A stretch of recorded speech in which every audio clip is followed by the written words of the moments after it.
Hey everybody, Eric from Bloat Games here coming at you today.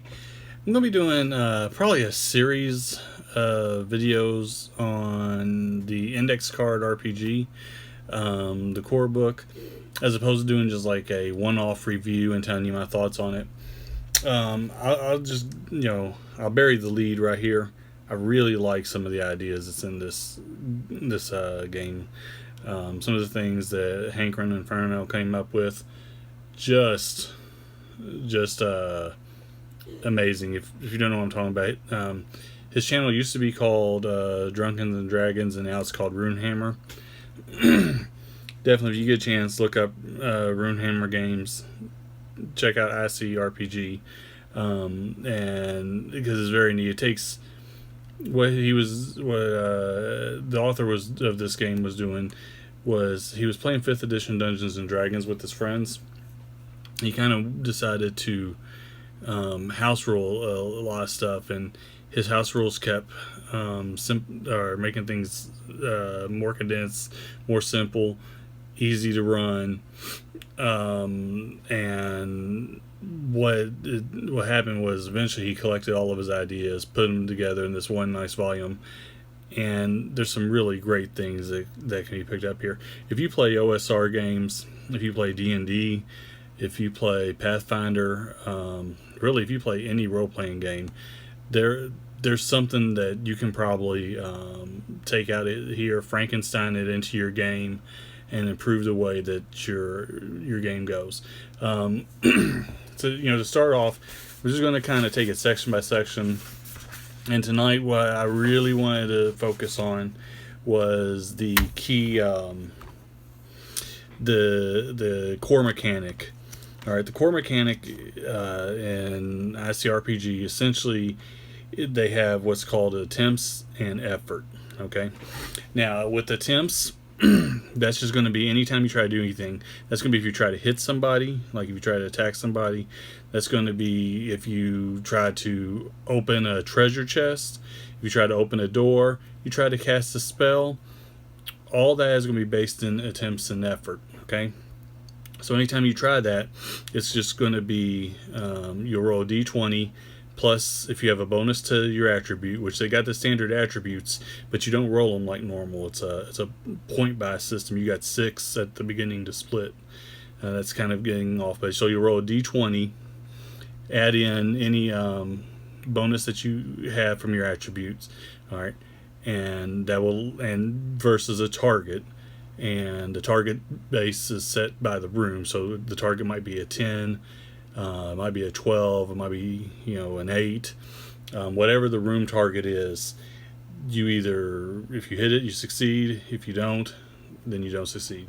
If you do succeed, if you hit your number and you succeed, then you get to roll effort. And effort, it took me a minute to figure out what this was. Effort is essentially, think of it as damage. Okay, so if you're fighting somebody, if you hit them, you get to roll damage. If you're trying to pry your way into a chest, and I keep mentioning chest because it becomes a big part of this game. You'll probably find out a lot more about that later on in the series. But if you're trying to pry your way into a chest, chests have a certain amount of hearts. Each heart's worth 10 hit points that you got to overcome to be able to get in. So if you're trying to pry your way into a chest, you roll your effort to figure out how much you've done to get into that chest. If you're trying to cast a spell, same thing. It's all based off of essentially one universal mechanic, which I really, really love. All right. Another cool thing about this game is, you'll say, well, Eric, why is it called Index Card RPG? All right. When the author of the Index Card RPG, when he was playing 5th edition Dungeons and Dragons, he typically would play with miniatures and he did a lot of crafting, things like that. One night he was running short on crafting supplies and miniature supplies, so he just drew some stuff on index cards, threw it on a table. Turned out to be really great. And in a later video, I'm going to explain that concept to you of how to do that and how he does that, because it's something that I've tried and it actually worked out really well. And that was what made me want to buy into this game and check out this game. So that's where the index card and index card RPGs come from.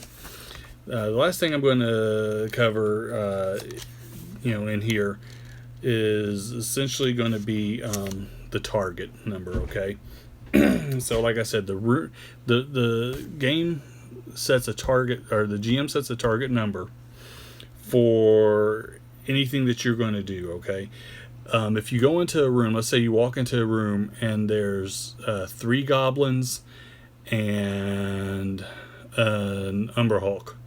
All right, to hit the goblins is going to be the same number as to hit the Umber Hulk.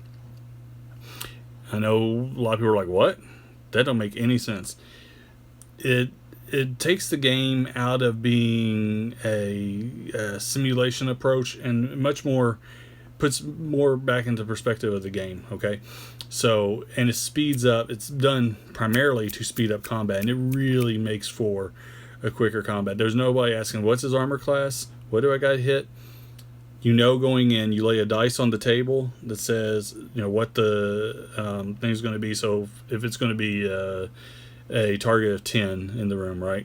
I'm going to lay my 20-sided dice down with the 10 showing, so everybody knows that, hey, what we're doing in this room, anything you try to do, you're going to need to roll a 10 to beat. Now, there are certain things where I might say, well, what you're trying to do would be really easy for you to do, so I'm going to give you a -3.